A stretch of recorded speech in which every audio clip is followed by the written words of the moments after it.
बिराद गोजांदों मानोबा जोंनि उदालगुरियावबो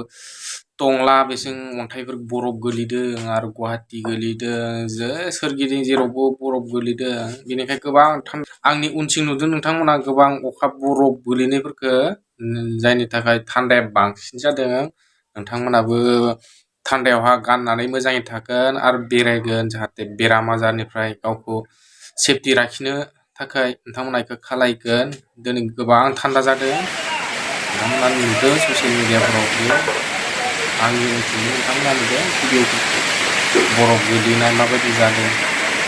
टंलायावबो गोबां गोलैदों बिदिनो क'क्राझार उदालगुरि नायलांबाय था लोगोफोर नोंखौ मोजां मोनदोंबा साबसक्राइब खालामगोन आरो लाइक खालामगोन आरो बेल प्रेस खालामना होगोन जाहाथे गोदान गोदान भिडिअ'आ नोंथांनिसिम सिगां बेबायदि